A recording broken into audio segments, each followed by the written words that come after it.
नमस्कार, तो आप स्वागत है आप सभी का मेरे YouTube चैनल पर। मैं विपुल आपका दोस्त एक बार फिर से आपके बीच जुड़ चुका हूं और एक नई वीडियो के साथ आपके बीच जुड़ा हूं। और आज इस वीडियो में डिस्कस करेंगे पब्लिक सेक्टर अंडरटेकिंग, हमारा ऑडिट का ये चैप्टर जो हमारा नवंबर 23 तक भी था और अब नए कोर्स में भी ये चैप्टर एज इट इज डाल दिया इंस्टीट्यूट ने। और कोशिश करेंगे सारी की सारी टॉपिक्स को मेमोरी टेक्निक्स के साथ याद करें, रिवाइज करें। और मैं आपको इतना यहाँ पर एश्योरेंस देता हूँ कि एक बार वीडियो देखने के बाद आपको थोड़ा सा कॉन्फिडेंस मिलेगा। अगर आप फर्स्ट टाइम पढ़ रहे हैं, आपको एक कंफर्टेबल हो जाएंगे कि अच्छा इस चैप्टर में ये है, आपको ये चीज पता लग जाएगी। और कुछ मेमोरी टेक्निक्स के साथ बहुत सारे टॉपिक्स तो हम कवर कर ही लेते हैं क्लास में। इससे पहले जो मैंने वीडियोस डाली है उसमें तो सारे के सारे टॉपिक्स हमने मेमोरी टेक्निक के साथ कवर करे हैं। लेकिन मेमोरी टेक्निक्स भी आप इतनी ही बनाएं कि जितनी आप टॉलरेट कर सके, क्योंकि कई बार ये कंफ्यूजन भी बहुत हो जाती है कि कई बार इतनी मेमोरी टेक्निक्स याद नहीं हो पाती। तो ये भी एक बड़ा इशू रहता है स्टूडेंट्स के साथ। तो स्टार्ट करते हैं पब्लिक सेक्टर अंडरटेकिंग को बिना टाइम वेस्ट करे। अगर आपको मेरी वीडियोस पसंद आ रही है तो प्लीज लाइक शेयर सब्सक्राइब जरूर करना, कमेंट जरूर करना, फीडबैक जरूर देना, क्योंकि आपके कमेंट्स ही यहाँ पर मेरी मोटिवेशन है। और स्टार्ट करते हैं पब्लिक सेक्टर अंडरटेकिंग को बिना टाइम खराब करें। तो स्टार्ट यहाँ पर पब्लिक सेक्टर अंडरटेकिंग, ये चैप्टर नंबर 15 हमारे स्टडी मटेरियल का चैप्टर नंबर 15 इंस्टीट्यूट का न्यू स्टडी मटेरियल आईसीए की वेबसाइट से मैंने डाउनलोड कर लिया है। उसके बाद अगर बात करें आपने कहाँ से पढ़ना स्टार्ट करना है, आपको पढ़ना स्टार्ट करना है पब्लिक सेक्टर अंडरटेकिंग को यहाँ से। मैं आपको टॉपिक्स मार्क करा दूंगा जो जो आपने पढ़ने हैं, क्या एमसीक्यू पॉइंट ऑफ व्यू से इंपॉर्टेंट है, क्या वैसे इंपॉर्टेंट है, सब आपको बता दूंगा। देखो क्या है इसके अंदर। फ्रेमवर्क की अगर बात करें, ये आर्टिकल्स है 148 से 151 तक, ये आपको याद करने हैं। ये जो यहाँ से लेकर यहाँ तक जो है ना, ये आपके एमसीक्यू पॉइंट ऑफ व्यू से मोस्ट इंपॉर्टेंट मार्क कर सकते हो आप। इसमें क्या बता रहा है कि ये बता रहा है कि अपॉइंटमेंट कौन करता है, सीएंडएजी का। सीएंडएजी का अपॉइंटमेंट करता है प्रेसिडेंट। और वो क्या करता है, रिमूवल जो है उसका किसी भी ग्राउंड पे हो सकता है, प्रूवन मिसबिहेवियर पर या फिर इनकैपेसिटी पर। सैलरी जो है वो डिटरमाइन करता है पार्लियामेंट। समझ आया। सीएंडएजी कौन अपॉइंट करता है, प्रेसिडेंट। स्पेशल प्रोसीजर्स और जो रिमूवल है वो on the ground of proven misbehaviour या इनकैपेसिटी से उसको रिमूव किया जा सकता है। सैलरी डिटरमाइन करता है पार्लियामेंट। आर्टिकल 149 पावर्स और ड्यूटीज के बारे में बताता है। 150 की बात करें, ये बताता है कि प्रेसिडेंट जो है वो प्रिस्क्राइब करेगा in form in which the accounts of the union and the states to be kept. मतलब जो हमारा प्रेसिडेंट है वो प्रिस्क्राइब करता है कि सीएनडीजी के जो यूनियन और स्टेट्स के जो हमारे किताबें हैं, उसको अकाउंट्स हैं, उसको आप सीएनडीजी के एडवाइस पर कि कैसे और किस फॉर्म में रखना है वो बताता है। उसके बाद ये बताता है कि ऑडिट रिपोर्ट जो है सीएनडीजी की relating to the accounts of the central और द स्टेट गवर्नमेंट जो है वो सबमिट करनी है प्रेसिडेंट को और गवर्नर को, और लेट डाउन किसके आगे करनी है, पार्लियामेंट और लेजिस्लेटिव असेंबलीज के सामने।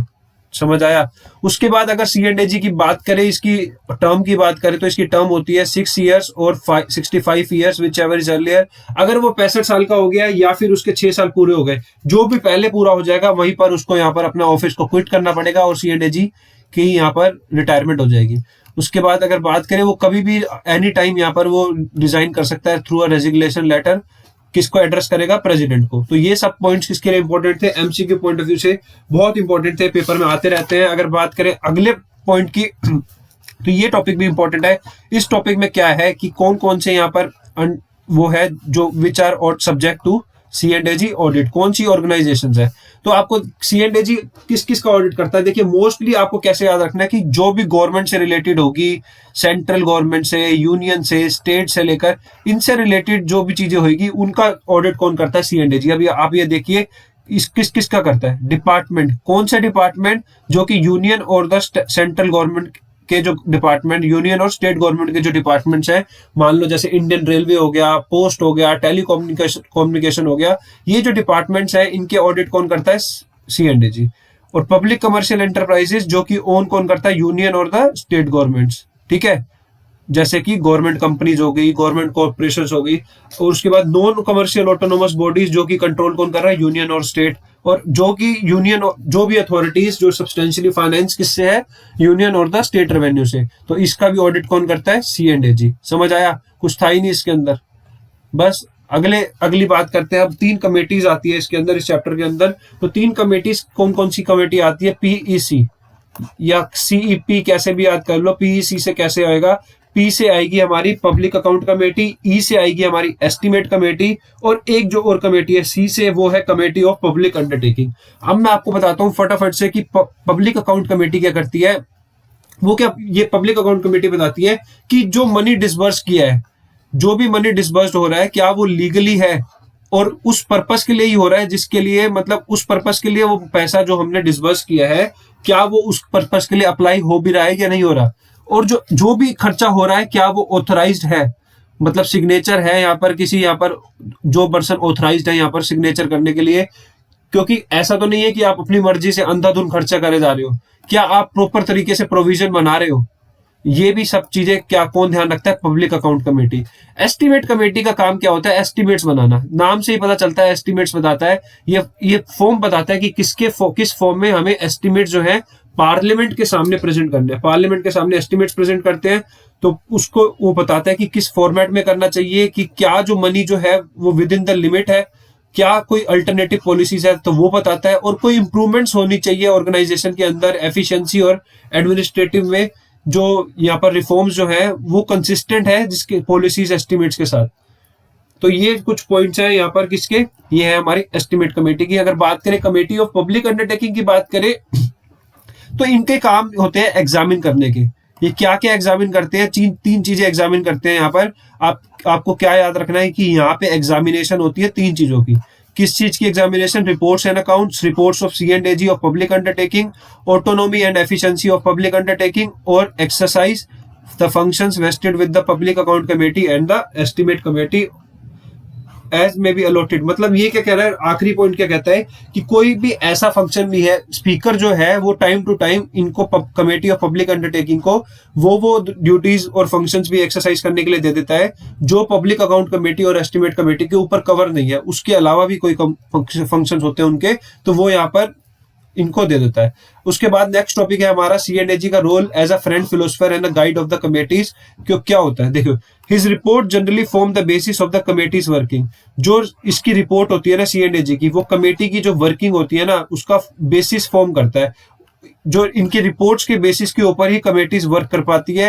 ये क्या करता है, स्क्रूटनाइज करता है नोट्स। किसके स्क्रूटनाइज करता है, notes of the ministries submitted to the committees and help the committee to check the correctness of the submissions. ये सबमिशंस जो है उनके करेक्टनेस को पता लगाते हैं। उसके बाद फाइनेंशियल कमेटीज प्रेजेंट करती है report to the parliament and the state legislature for their observation and recommendation. और उसके बाद अगर in respect of audit report की बात करें, which could not be discussed in detail by the committees, return answers must be obtained from the department और the ministries. ये सारे कुछ फंक्शंस हैं यहाँ पर, ये परफॉर्म करता है C&AG। C&AG का ये रोल होता है कि इसके अंदर in the functioning of the public financial committees of the parliament and the state legislature. ठीक है, उसके बाद अगर हम बात करें आगे, इसके अंदर क्या है, इस चैप्टर के अंदर ये audit conducted by C&AG, financial audit, compliance और परफॉर्मेंस। ये कुछ खास आपको पढ़ने की जरूरत नहीं है, इसको हम डिटेल में पढ़ेंगे। ये वैसे आ सकता है, अगर बात करें इसको स्कोप की बात करें, स्कोप ऑफ पब्लिक अंडरटेकिंग, ये भी आ सकता है पेपर में। इसकी मेमोरी टेक्निक आप कैसे बना सकते हैं, किसी भी तरीके से यार आप मेमोरी टेक्निक बना सकते हैं। इसकी कोई मतलब, ये वर्ड्स को आपको याद रखना है कि ये आपके ऑब्जेक्टिव है। Audit of PSUs, not constraint to compliance audit, proprietary audit, comprehensive audit, ये सब चीजें हम आगे पढ़ेंगे। तो यही इनके ऑब्जेक्टिव्स है जो आप ये पढ़ रहे हैं ना, इनके बारे में अभी हम पढ़ेंगे। Highlighting the issues on the economic operations, helping the government, ये सब इसके ऑब्जेक्टिव्स हैं। अगर इसकी बात करें, ये एक इंपॉर्टेंट पॉइंट है। दो एलिमेंट होते हैं, एक फिस्कल अकाउंटेबिलिटी होती है, एक हमारी मैनेजरल अकाउंटेबिलिटी होती है। अगर बात करें फिस्कल अकाउंटेबिलिटी, वो किससे रिलेटेड होती है, it includes provision of funds, sanctions, compliances and proprietary. मतलब ये फाइनेंस से रिलेटेड होती है, फंड से रिलेटेड। और मैनेजरल किससे रिलेटेड होती है, 3E से related, efficiency, economy and effectiveness. ये एफिशिएंसी कम परफॉर्मेंस ऑडिट होती है। ठीक है, इसको हम ये भी कह सकते हैं। अगर हम बात करें एलिमेंट्स की, बात करें PSU ऑडिट की, PSU के एलिमेंट्स कौन कौन से हैं, तो ये 3 एलिमेंट्स होते हैं इसके अंदर। इसके अंदर 3 पार्टीज होती है, सब्जेक्ट मैटर क्राइटेरिया के बारे में बताएंगे, और टाइप्स ऑफ एंगेजमेंट कौन कौन सी होती है। एक पार्टी होती है ऑडिटर, एक होती है रिस्पॉन्सिबल पार्टी, और एक होते हैं इंटेंडेड यूजर्स।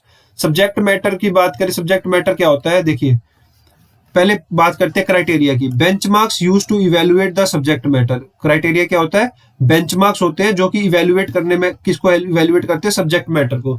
अब सब्जेक्ट मैटर क्या होते हैं, सब्जेक्ट मैटर वो इंफॉर्मेशन, कंडीशंस या फिर activity that is measured and evaluated against the criteria.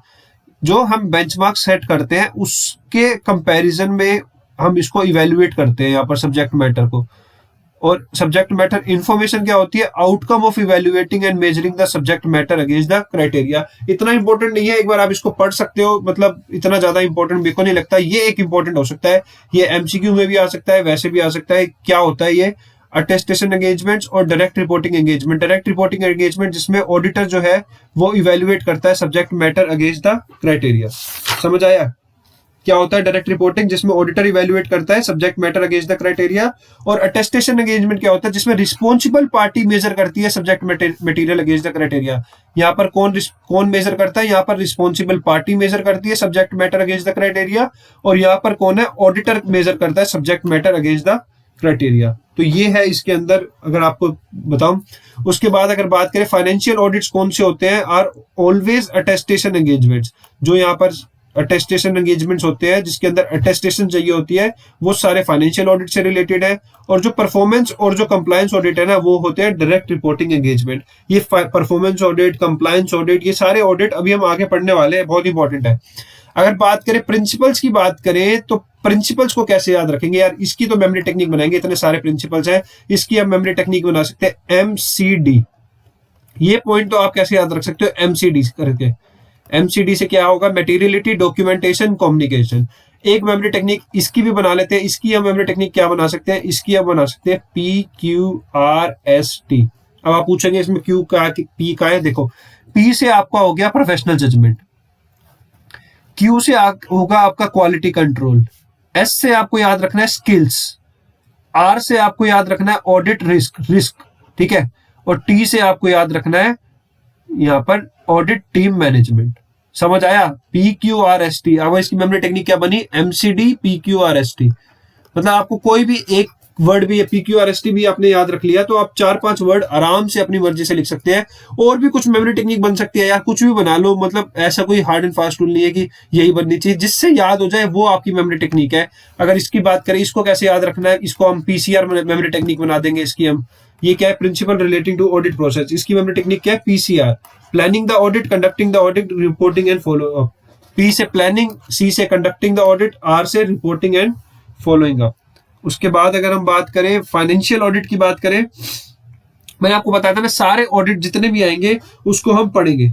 तो अगर फाइनेंशियल ऑडिट की बात करें, it is conducted to express an audit opinion on the financial statement, degree of confidence to the intended users in the financial audit. ये तो वो हो गया फाइनेंशियल ऑडिट जो हम ऑडिट करते हैं। आपको ये तो पढ़ते ही समझ आ जाएगा कि क्या होता है। अब जो मुद्दा है, इंपॉर्टेंट है, वो है कंप्लायंस ऑडिट।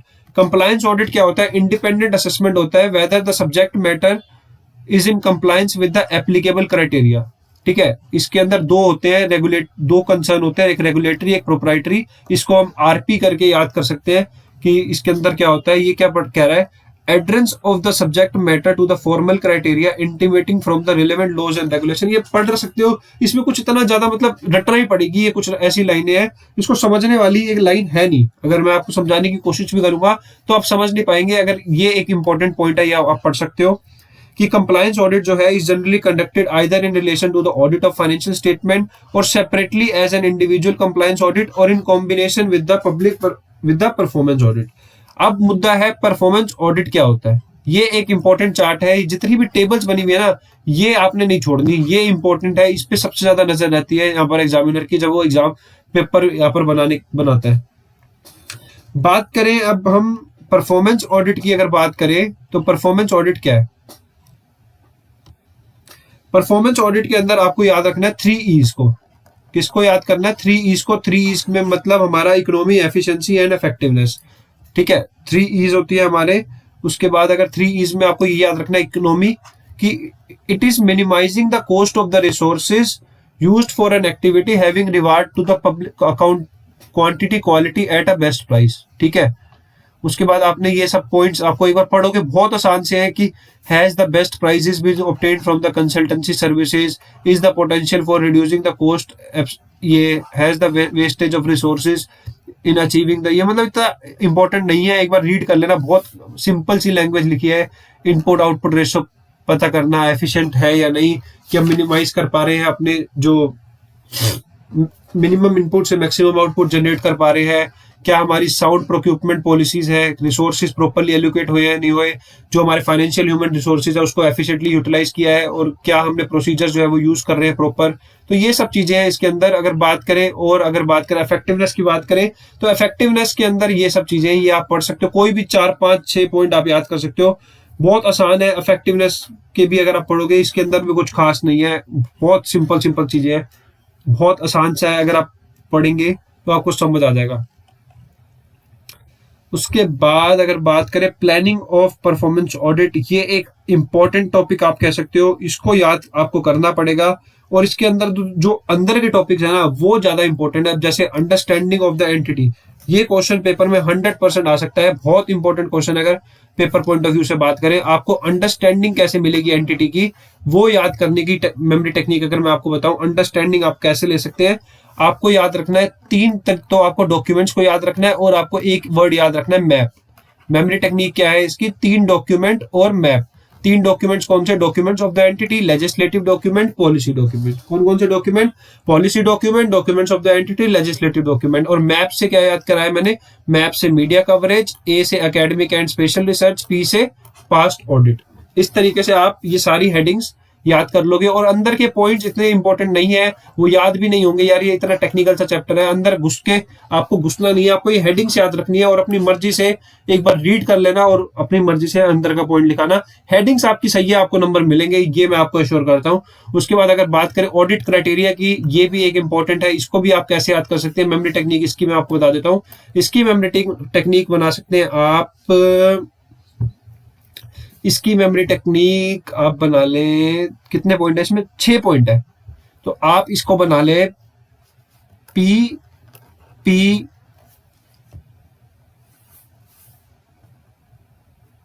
देखो इसकी मेमोरी टेक्निक बना भी ली, आपके साथ बैठे बैठे मेमोरी टेक्निक बना ली इसकी, PPECSR। क्या मेमोरी टेक्निक, एक बार मैं आपको दोबारा बताता हूँ इसकी क्या मेमोरी टेक्निक बनाई है हमने। इसकी मेमोरी टेक्निक हमने बनाई है PPECSR।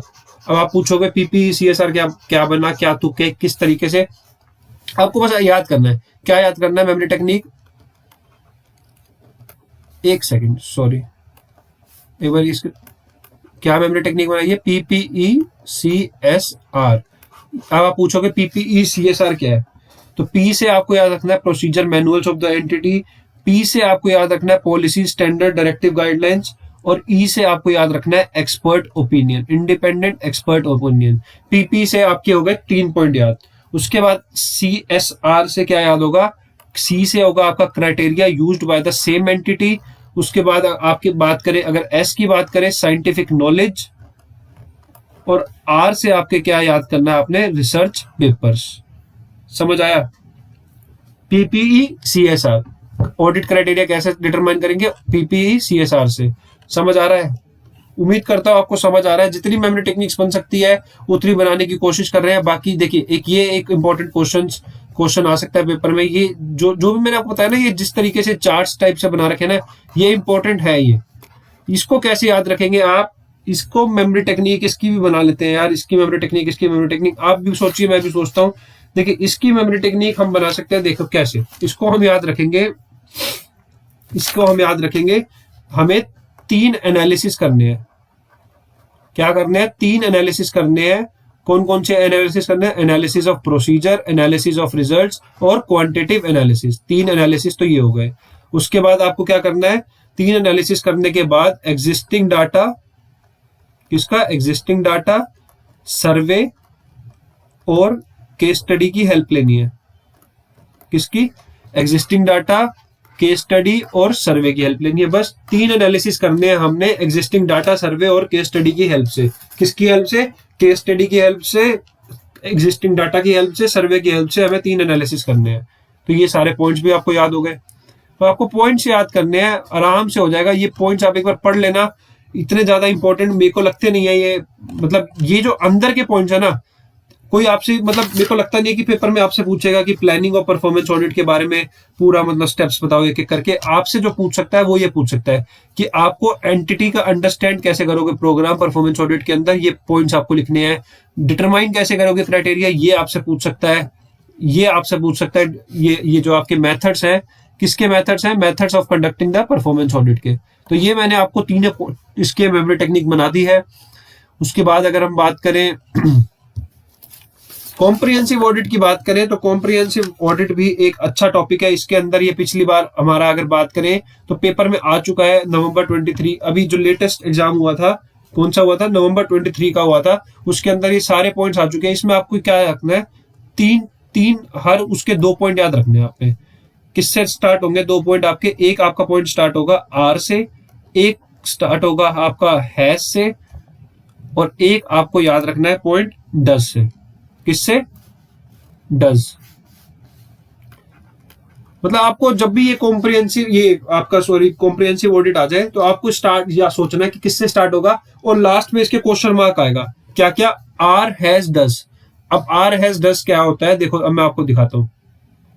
हैज से क्या है? Has the plan rate of return achieved. क्या याद रखना है आपने? Has the plan rate of return achieved, has the plan production and output achieved. ठीक है। अगर आप बात करेंगे आर से आप क्या याद रखोगे? Are the system and are the purchase policies adequate, are the cost control measures adequate, are the system of project formulation and execution sound. ठीक है। Are the procedures effective and economical. R से तो आपके 4 point बन गए हैं। और डस से क्या याद रखना है आपने? Does the enterprise have the research and development program, does the enterprise have the adequate system of repair and maintenance. इसको भी आप ऐसे कर लो, डज द एंटरप्राइज हैव, यहाँ पे इसको आप डज कर लो। तो इस तरीके से आपको 7-8 पॉइंट याद हो जाएंगे। बहुत आसान था, कोई दिक्कत आनी नहीं चाहिए मेरे हिसाब से।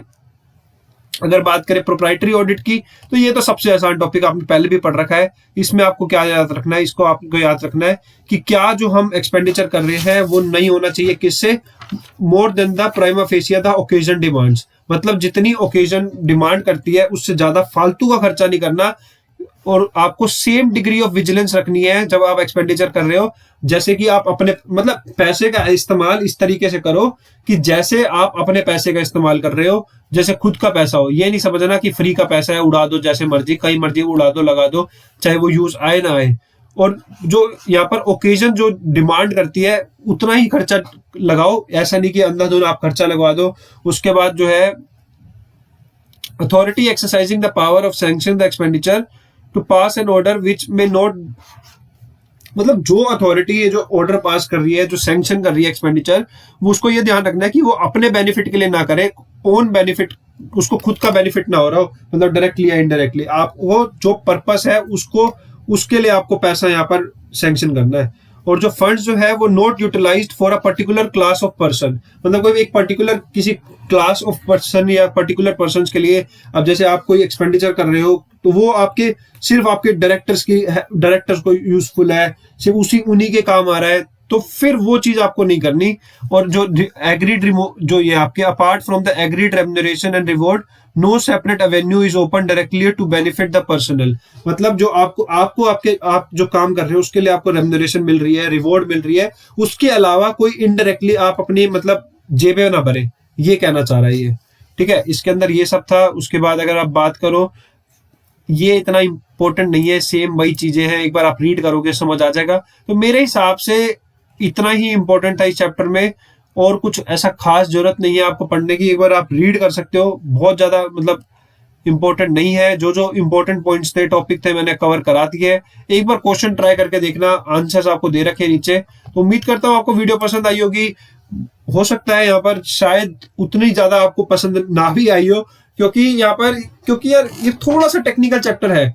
अगर आप सोच रहे होगे कि यार बाकी चैप्टर्स की वीडियो ज्यादा अच्छी थी, इसमें हमने मेमोरी टेक्निक्स जितनी हो सकती थी देखिए उतनी हमने मेमोरी टेक्निक्स बना दी, लेकिन एक लिमिट होती है यार मेमोरी टेक्निक बनाने की भी। हर चीज की मेमोरी टेक्निक नहीं बन सकती। अब मैं उल्टी सीधी निमोनिक बना के हर वीडियो में कहूँ कि सारी मेमोरी टेक्निक से वीडियो बना रहा हूँ, तो वो गलत होगा। क्योंकि अभी तक जितनी मैंने वीडियो अपलोड करी है, कारो की करी है, मैंने फॉरेंसिक ऑडिट की करी है, डिजिटल ऑडिटिंग की करी है, इंटरनल ऑडिट की करी है, ड्यू डिलिजेंस की करी है, ये सारी की सारी वीडियोस एक एक पॉइंट, एक एक टॉपिक हमने मेमोरी टेक्निक के साथ पढ़ा है।